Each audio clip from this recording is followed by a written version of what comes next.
Әле яллар да җитмичә, ял итү һәм гомумән яллар турында сөйләшергә булдык әле без бүген. Безнең радио тыңлаучыларыбыз да яза, безнең әңгәмәбезгә кушылып, хәерле иртә әйтәңчәй, без 2 ел элек Казанга күченеп килдек. Ипотека алдык, ремонт ясадык, күчендек, бик зур эшләр башкарабыз. Безнең 3 бала, яңа мәктәп, яңа балалар бакчасы. Үзем 2 урында эшлим. Шул 2 елда күрмәгән, җитмәгән урын калмады инде. Безнең Казан шундый матур, өйгә кайтып керергә, балаларны күрергә вакыт әз шул дип язганнар.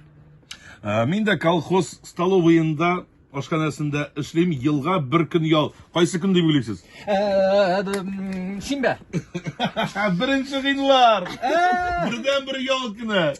Радио тыңлаучыларыбыздан килгән хат хәбәрләр тагын бар. Хәерле иртә егетләр, кызлар, дөнья куу дигәннән инде бу. Башта адәм баласы акча дип дөнья куа, аннан шул акчага сәламәтлеген төзәтергә дип чаба башлый. Әмма күпме генә акчаң булса да, сәламәтлекне сатып алып булмый, шул поезд киткән була. Хөрмәт белән апастан дөнья пагыз дигән. Карагыз, монда тагын бер сорау күтәреләм. Хәерле иртә, әлбәттә кумаска кирәк бу дөнья куу турында. Җитә, Аллаһка шөкер. Әзедә минем исем китә, зур балаларына һаман әйбер алалар.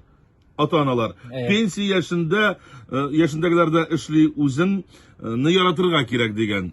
Менә Соң әти-әни өчен бала һәр вакыт бала булып кала бит инде. Хәтерлисезме, бер таксист белән сөйләшкәнне сезгә дә сөйләп үткән.